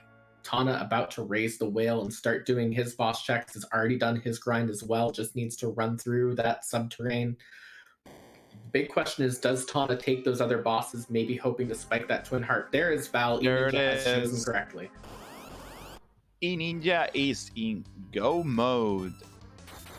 I checking those HP values, they all look fantastic. And Eninja has a white spear on King, has a crystal sword on Cecil, has some hands of steel, Has a the curse ring levels. for Nutella. Yep, has a curse ring for the Tela. Eninja is good for fighting Zemus. Just park the ship right next to Troya, heading to the pub, and we're golden. Definitely. This is going to come down to this fight. This fight is reasonably safe as far as they go, but it's not a guarantee here. Going back over, check on this pig, getting the sleepy oinking noises, and heading on out. Thank you very much, Ninja. We really appreciate it. So here's the thing. At this point, Nth definitely. I mean, no, not you. Tahna also has an H in the name. Needs a Zemus wipe from Eninja for this to work out in his favor. Yeah, I think at this point in time, I would need significantly more than a Zeroma swipe to win this race. I mean, yeah, the power overwhelming that we have is kind of like a lot for sure. So we're seeing a lot of flags here, and it's actually not that late for once for me. So they're not telling me to go to sleep. Are they telling you to go to sleep, Em? It's morning still. It's still the AM for me. That's how early this race is for my side of things, being on the West Coast. But this is a randomizer. We like to randomize things, and Zeromus is a boss that we could randomize, but we don't want to for multiple reasons. It's potentially technically impossible. It would be way too difficult anywhere else. And also, it's the final boss. You can't just move to final boss. It needs to be the final boss, but we still want to randomize something. So in this case, it's the sprite that pops up when we throw the crystal, which does lead to a very important question if you'd like to ask it out to me. Okay, let me just let me grab my sack of paper. All right, just whose spot are we gonna kick today? There's does it have a hat? Is the hat cute? Is the bat cute? How it's spot? Where is spot? Which is spot? Does it glitter? Is it gonna be punished by the moon? Shala, we need a list. Please make a list. My brain can't keep up. Thank you so much. Please. We need the Zeromus butt questionnaire at this point in time. In order to that, we could have it as a play-along sheet. Oh. That is Jabba the Butt from the looks of it.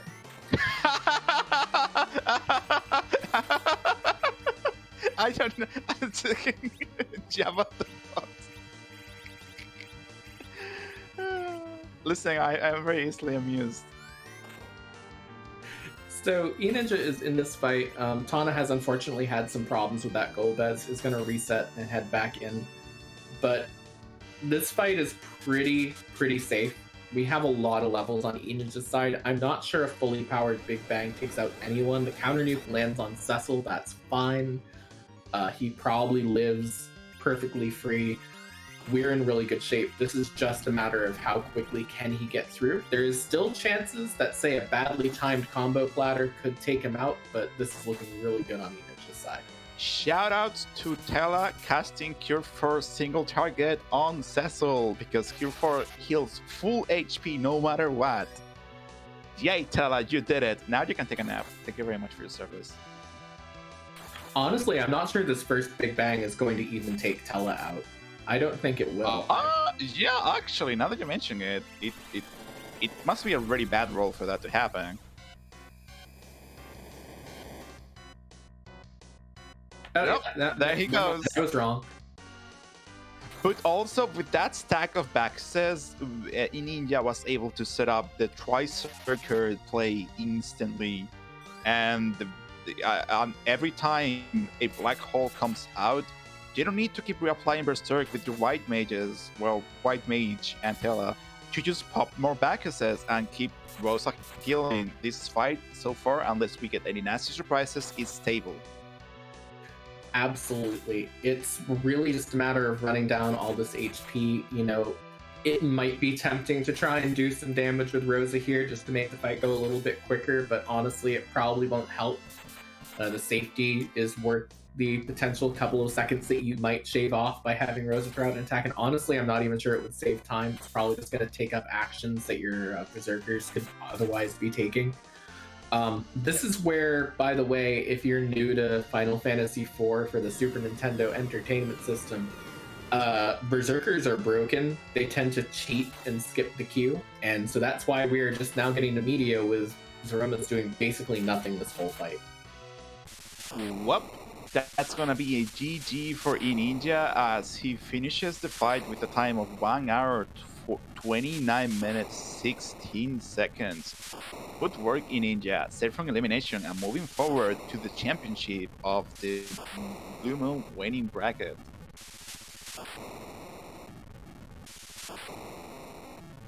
And by championship, we do mean the round of 32, I think. I mean, yeah, but you know, Round 3, okay. you gotta win first to make it to the top. So I believe we're joined by Eninja81. Hey Eninja, GG's on your victory. Thank you very much. Absolutely great job on that. So real quick, just what are your overall thoughts on this seed where you're basically, you know, given every tool necessary to get through it right from the start? You know, I faded Edward, and Edward had the Earth Crystal. Yep. But it was interesting in the end how that Earth Crystal wasn't really that important or that necessary. It's kind of interesting because there was a Crystal Sword there, sure, but you got yours not that much after, and you got yours later, like after like Tahna. But you managed to leverage it better after doing F1 Castle, so it wasn't like an issue that you like fitted Edward until you did. So it was interesting. It wasn't like a bad decision. Yeah. So sort of going back a little bit in the seed, once you had your 10 key items, once you did your grind and you went up to the moon, you still had 2 bosses left when you came back. What led to you wanting to go to package first out of your remaining options? I don't know. I just wanted to check it off. I was also kind of doing the memes because I was also going to do the Sleepy Oinky Pig. That's fair. Like I was talking about it in the booth that like having that package on hand is kind of like terrifying because it could be the boss you need, but it's such a long check, so it's kind of like a really like double-edged sword. It's kind of like scary to just have it and not check it. So I understand the desire to just like get it over with, you know, like one worry less. Yeah, I was taking a little bit of a risk because other than that, the only other checks I had was Luca Key, the Luca boss, or Giant. So I was taking a stab. It was like basically I had a what? I was looking for 2 bosses in 4 spots. Yeah, you had in the end 2 in 5 chance because we still didn't have the Twin Harp at that point. I didn't have the Twin Harp yet. Neither of you have found the Twin Harp at this point in time that we've seen, by the way. So it is a mystery. It's probably on the moon. It might be behind that antlion. You know what? Which I wasn't going to touch. Probably a good guess. We're still waiting for it to come up on the spoiler log as well, I believe. But again, you know, you did a lot of... you got a lot of power early on, and you were the first through the hook route, gunning through it just before the 40-minute mark. Yeah. Were you at all tempted to maybe go down that hook route even sooner than you did, or was it just a thing where you were always gonna keep going through what you were going through first? I was doing my above ground objectives, which is like Baron Castle and all that. Yeah. Means I had that Baron key. I was like, no, I'm sticking to above ground until I have to go underground because I was wanting to get levels on my characters. That's fair. You never know what's waiting for you down there at the hook rat, you know. So yeah, I totally understand. And that watery pass was amazing for loot. Oh yeah, with like there was like I found power a power shirt shirt and a Zeus gauntlet. Yeah. So like even an axe for the good old cane. It was real nice for sure. Yeah. And that's something I do whenever I have a telestart is I will do full watery pass and then exit out. That Yeah, seems to be what- like starting with a tela or a shop with exits, really like you're not the only one that feels like attracted to the watery pass, because the deep chest there can have some real good stuff, but walking out is a real hassle. So just having that Yeah. source of exit is real pleasant. Yeah. Definitely. And so with that win, you are moving on to round 3 of the Blue Moon Waning bracket. I believe you're going up against Rowdy Roddy Sniper in the Yes, next I am. round here. Are you excited for that match? Excited, a little scared. That's fair. I mean, you definitely have been showing that you can get through a seed very quickly in this tournament too. And, as someone who sort of has seen your progress over the course of tournaments, it's definitely something where it's going to be a good match to watch, because I could see either one of you winning it. So Yeah. again, GG's on a very well run race today. Yeah. And I'm giving GG's to Tahna. I'm sure they ran a really good seed. I'm gonna have to watch this feedback. and yeah, I agree with like what Nth was saying. Like, don't knock yourself out of the tournament. This was like a sub 1 hour 30 seed, and you played like like really well. You leveraged the power that you had in a pretty major way, and routed the seed in a way that the seed liked. So I think you're like a real strong contender for the next match against rather Sniper. That's a tongue twister. Yeah. Well, thank you, both people on comms. The tracker, which I think is, I can't remember who it was tonight or today. Dark Plague and Scala doing the restream. Yes, and thank you so much for the wonderful match to watch. It was a great amount of fun, and we'll look forward to seeing you in the next round. Yep. To the next round. See Bye. ya.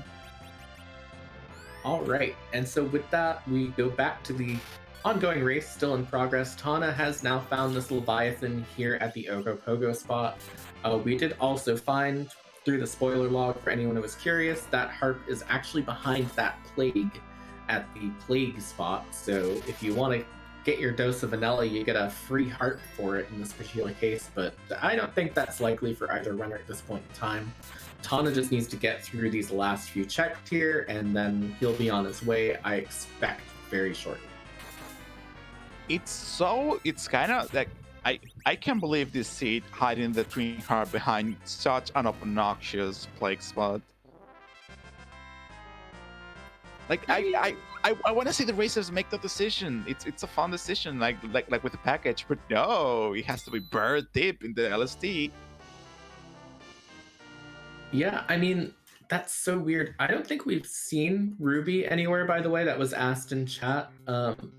Unless it was a sprite that I missed on the spoiler log, which it would have to be the Twin Heart spot, if that's the case, because I think that's the only one that would show up on the spoiler log at that point. Yeah, so he's either behind the Twin Harp or in the giant somewhere.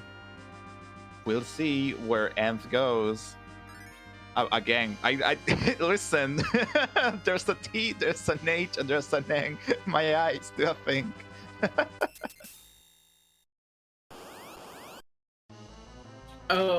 By spoiler log, just to clarify for chat, I meant the on-screen spoiler log on Eninja's side that shows the key item locations. Yeah, Yep. for those curious on the behind the scenes on it, we actually do not end up having any spoiler logs for the seeds that are run in these races, because when you turn on the spoiler flag, it actually changes what seed gets rolled. So even if you were to roll the exact same seed with the exact same flags, you would get a different one if the spoiler log was on. Yup, we are as surprised as you all are whenever something wacky happens on screen. Don't worry about it. It's not faked, for the most part. Absolutely. Anyway, it seems that Tahna is opting to go to the Giant of Babel. as viewers, we'll finally get to see what's hiding in the element spot and the CPU spot. Yeah, this is an interesting situation here in this case. We're gonna get through at this point in time and see what's going to be at this element spot. I'm excited to see what we will get here in this particular case.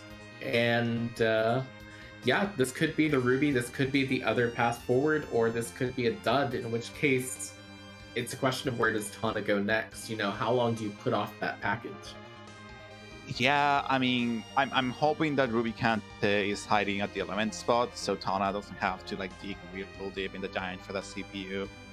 Even though elements can be pretty obnoxious with the high HP values, it's better than having to deal with two higher HP values.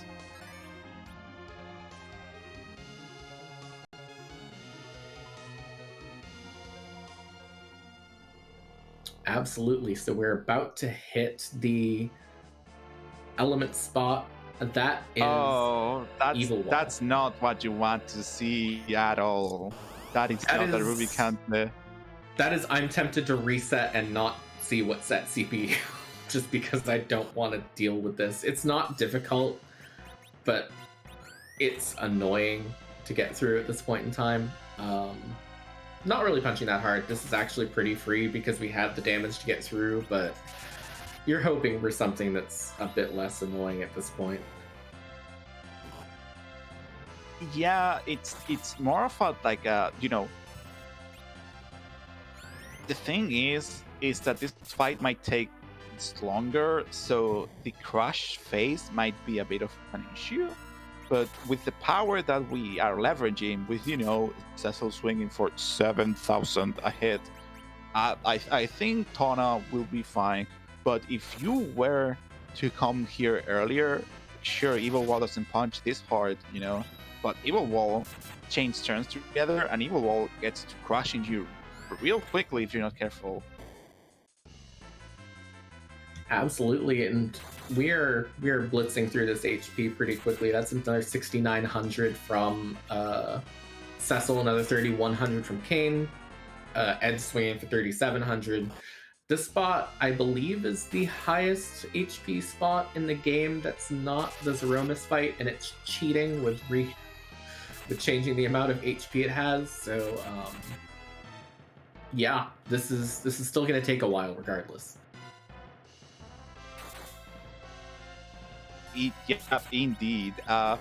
It's kind of pleasant that you don't actually have to deal with the HP refill like in Zemus's case. It's not kind of a refill. It's just like elements. The actual boss is extremely weird, and it's actually two monsters taped together. Exactly. So it's not 4 bosses together. It's actually 2 bosses in a trench coat that looks like Yes. 4 bosses at the same time. So it's really like 2 bosses and 4 trench coats, and this analogy is falling apart entirely. But Tahna is through the element spot, and we'll see what's at the CPU spot here soon. Yep. It seems that Tahna is taking a bit of a deep breath, thinking what to do next. And honestly, I do that a lot too. Oh, this has to be Ruby Kante at this point, right? I mean, no, there's the Twin Harp. There's the Twin Harp and Sealed Cave. This is a 1 in 4 chance. There it is. Okay, good. So we are through after this fight. Finally, there is the giant leg. It's the leg that's in the giant. So interesting. So that heart not required by any stretch of the imagination, completely and 100% haunted. Sealed Cave, also completely haunted, had the white shirt and a boss that was required either. So Tahna will be through. Tahna will be even safer than Eninja's Zemus fight was, has even more levels. So it's really just a matter of time at this point. Just needs to chew through this Rubicant's HP pool. By the way, Glare will still one-shot people no matter what, unless it's at a particularly low magic location. That's unfortunately, napping Cecil. I mean, I believe that Rosa has a Protect Ring equipped. Oh! The 10% HP fight, specifically fight counter from Ruby Kante. Let's go. I always forget that's a thing until it pops up. And yeah, once you get him below a certain HP percentage, like you said, 10%, he just says, well, good luck. I'm going somewhere else. I don't want to be here anymore. And then he leaves, and the fight's over. And that's Crystal for Tahna. That is his go mode. Just needs to head on over to Troya and head on onto that Z fight. And it's so funny because I forget if it's 10 or 5%, but when, Ruby Kante counters the fight command with fire too. So you want to use like, I don't know, like ice magic on him or something. But the script that he speaks aloud and all that stuff is a counter to specifically the fight command. It's the funniest thing. There are plenty of people that have never seen that in the game until they played Free Enterprise, and even then it was like a year until they saw it. It's just so hilarious to me. Absolutely. And speaking of things that are very entertaining, we are getting one of my favorite things, which is landing the whale at Troya, which unfortunately does take out several suburbs on the outskirts of town, just from how large this whale is. It's okay. It curves upwards. It's fine. It's a ship. It's like it has like a thin bottom. That's how ships work. We like to think that it just hovers above instead and like lowers them down to the ground. And unfortunately, it does block out the sun like that one episode of The Simpsons. But we are going to get through at this point in time. Okay, yes, it does block the sun. That's fair. But we're just gonna like kick Ceremus's butt, and then we'll return the ship of light from the moon, the lunar whale, back to inside the dragon's mouth. That's how the story goes. And it's gonna be okay. Imagine how that must be if you're just one of the Troya townspeople and you have no clue any of this aroma stuff is even happening, really. And just someone just parks a giant whale outside of town and then runs to the bar. And you're just like... Yeah, especially the part where they run to the bar. That much.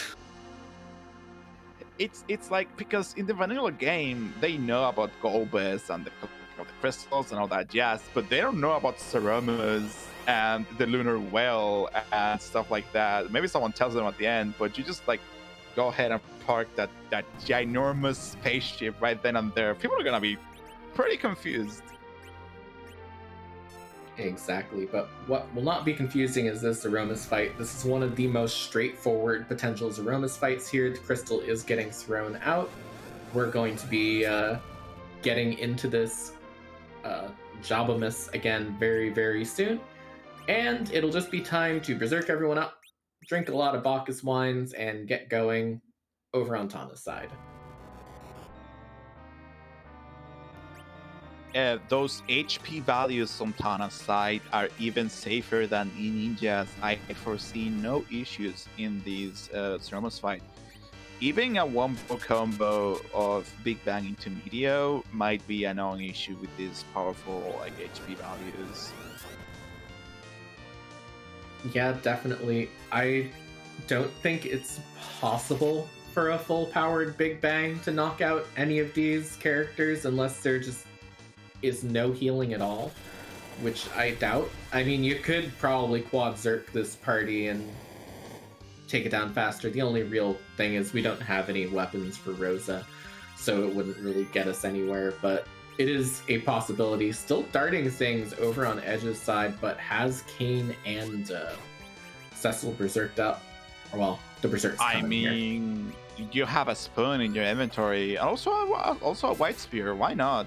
Those are gonna do massive damage. That's gonna be faster than just berserking Edge. But I think like a berserk is in order after this one. Yeah, definitely. There were Artemis bows for sale in the Coco shop. I don't think we saw a Heron robe, but with a Heron robe and an Artemis bow, Rosa would have been kicking major butt here in this fight, and a Quad Zerk would have been just fine. Yeah, I don't think we saw any good arrows though either. Is the real problem. That's true. No samurai arrows around for sure. I guess this seed is what not meant to be. It is unfortunate. You know, the seed can't hand you everything, because there's only so many things that it can give you. There's only so many treasures out there, and there was just no room for Rosa gear, like Rosa damage gear left after the 4 different pieces of Hanzo steel and the 2 crystal swords that the seed wanted to give us. I mean, there's like 360 treasure sheds in this game. I'm sure some of them have something for Rosa, but we are not gonna check because we want to go as fast as we can. Absolutely. As far as we're concerned, those other 300 are a myth and do not exist. But we are in full Berserk mode now. Tahna on the way through. I'm not sure we're even going to see the Meteocast at this point. Yeah. Oh, that's a shape. phase shift, I believe. I believe that we have gone over the tipping point. I'm not sure that was like a big bench shake. Yep, there it is. All right, there's the Meteo. That's only going to land on Rosa. Really doesn't matter at this point. I believe we're pretty much through. And there it is. Tahna has finished with a time of 1 hour 49 minutes 58 seconds. GG's for Tahna for playing an amazing seed. And putting on an incredible show. Absolutely. We'll see if he wants to come in for an interview or not. But again, really good run there. You know, unfortunately ran into a lot of bad routing luck, but that's just how it shakes out sometimes. Rando gonna rando and all that. Yep. And I believe we're joined by Tahna. Hey there, Tahna. GG's on your clear. Oh, GG's, everybody. It was a very, very fun seed. Honestly, I agree. Like, this high power, like, just like blast off with so much strength seeds like these are always like a fun, like really fun to get through. Yeah, just imagine Daddy giving you his credit card and saying, just spend it all. Yeah, that's kind of what happened, huh? I was sitting here watching this like, I wish I wasn't watching this and someone had, or wasn't commentating this and someone had just like given me this seed, because this is exactly the kind of seed that I enjoy playing. So I'm just sitting here like jealous that I can't roll something like this myself. But you did a really wonderful job in getting through. Sort of take us through the early game a bit. You were very thorough in those overworld checks. Were you at all tempted to go underground any sooner, or were you just always going to go through all that overworld stuff first?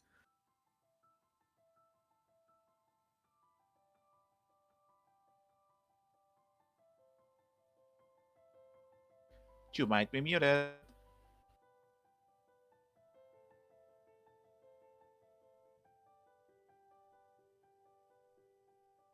Tahna, can you hear us? Because we can't hear you. Yeah, we might be having some minor technical difficulties here. Hold on for just a moment while we get these sorted out for you all. Should only take us a moment or two.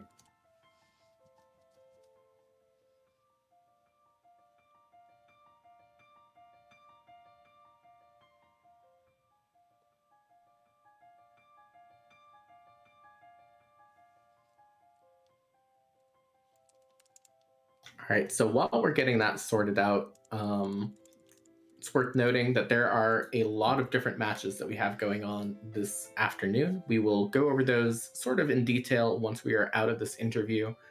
But Tahna, can you hear us? Oh, yes, I can hear you again. Apparently my headphones tried to mute me. Whoops. That happens sometime. The question that we'd had was, were you at all tempted to go underground any earlier than you did, or were you just always going to stay in that overworld and keep checking through all of that? I was very tempted to go underground, but seeing the power overwhelming I had on my team, I just said, just do all the overworld checks you can get and then go underground instead of going underground and going from there, because at that point I didn't have that many key items, just wanted to get some more, and at some point I just got fixated on doing everything above ground before heading down. And there we go again. Like, we saw a very different play style here for the both of you. Like Eninja try to do more like sprinkled out checks here and there, while you more like swept through the seed check after check, really like thoroughly. I just wanted to say that sometimes that pays out and sometimes it like doesn't pay out. Like your execution throughout the seed has been, for the most part, like absolutely impeccable. It's just like this one seed generation time, it's just like your present play style for this seed like didn't pan out the way the seed wanted to be played, I guess. Yeah, it happens. But as long as you have fun playing the seed, that's all that matters. Yup, think. 100%. I agree. Absolutely. And the sort of last question that I had, at least, is when you came back from the moon, you had the choice of where to go next. What led you to choose the giant as your next check at that point? Giant had two checks at that point. So I thought this gave me the better odds, and if that didn't pan out, I would go underground again, check Luca Cave, which I should have done before I headed to the moon, and then turn in the pan, because the pan could only lead to Twin Harp, and Twin Harp was the only key item I was missing. So I had 2 bosses left, 5 spots open, and Giant had the best odds of getting it. Just playing bad odds. Yeah. I wanted to ask, where you like, what was your idea for a grind early on? Because you start with Atella, you can kind of like get tempted on doing D machine, especially with you when you have that Yang. Were you always tempted to like, especially since you were the first one that found the darkness? No, sorry. No. That was a ninja. My bad. Like, but from the start, were you interested in a D machine grind, or were you always aiming for sirens? I was interested in the machine grind, which was exactly why I left Yang behind. That's fair. Absolutely. That was a very good thought process there. That was kind of a lot of what we were talking about with the Yang early on too. So definitely was noticed in that case. Unfortunately, this does mean that your time in Zone 5 is over. It's been wonderful having you. Where are you going from here? Will we see you around, in the next tournament, in the club season in between, just general round? Because it's been wonderful watching you today. I'll definitely be around running asyncs. Apart from Baron's Hero's Journey, most of the clubs are during my nap time, because I'm in EU, just like Alchemy is. Hey. Yeah. So I'm very tempted to join any next big tournament coming up, or any clubs I can join, but it all depends on whether I'm sleeping or not. That's fair. I totally understand how you feel. but from the review stream side of things. But thanks a lot for joining the tournament, Tahna. Without you, the players, we wouldn't even have a tournament, despite all the fun we're like having here in the booth. So GG's again for your wonderful ways. And like, we'll see you around in the community. Yeah. Thanks everybody. Thanks Scala for restreaming. Thanks to Darth Plague for tracking, and Alchemy, thank you for commenting, and GG's to Eninja. Hope you have fun playing against Rowdy Sniper. Absolutely, and thank you so much for joining us for this interview and for a very well-run race, and we'll look forward to seeing you in the next one. Okay, everybody have a fun time with all the other races being streamed today. Indeed, take care. And speaking of the other races today, let's take a quick moment to go over the rest of the schedule for today. We have a very, very busy day packed full of races. All these times that I'm about to mention are in Eastern time, so keep that in mind as we head through. At 7 p.m. over on Free Enterprise 2, we have Game 2 of Woobear versus Pyre. At 8 p.m. on Free Enterprise 3, we have Poydrak versus Moleboy in the Blue Moon Waning bracket. That Woobear versus Pyre match is in the Red Moon Waxing bracket, by the way. Forgot to mention that. At 9 p.m., another Red Moon Waxing Game 2 between Dakar Smash and Solaris. right here on the Free Enterprise channel. At 10 p.m. Eastern, a Blue Moon waxing match between Apex Corvid and Y2 Sky. And at 11:30 p.m., Scratch Dragon versus Mike 34 in the Red Moon Waning bracket. So all 4 of our brackets have matches going on today, which are very, very exciting to watch. And there is always more action that is not being restreamed. Make sure you are joining our Discord. We have the League Matches channel that has all the information for all the matches, both being restreamed and not. So make sure you are catching as much Free Enterprise as you can. Oh yeah, if you have like 7 eyes that can split into like different directions, there are like 5 matches that are not being restreamed that you could watch at the same time as the matches that are being restreamed. Believe it or not, some people like doing that. Well, thanks everyone for joining us here on this wonderful day. We'll be rating post community member Puzzle Morpheus, who's, you know, because he's like that, been playing some of the different tournament seeds for himself.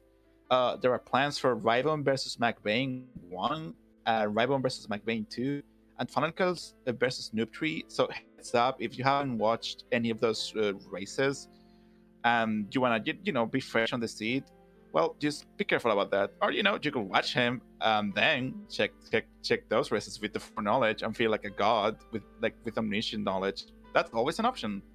But take care, everyone, and thanks a lot for joining us. See you later. Absolutely. And remember, no spoilers for this match when we get over there too, because, you know, very good match to watch back. And secondly, he's running these seeds. Maybe he'll run this one at some point. So thank you again all for watching. Thanks again to Scala Kitty on the restream and Darth Plague on the tracking, and to Alchemy with me on commentary. Have a nice afternoon, everyone.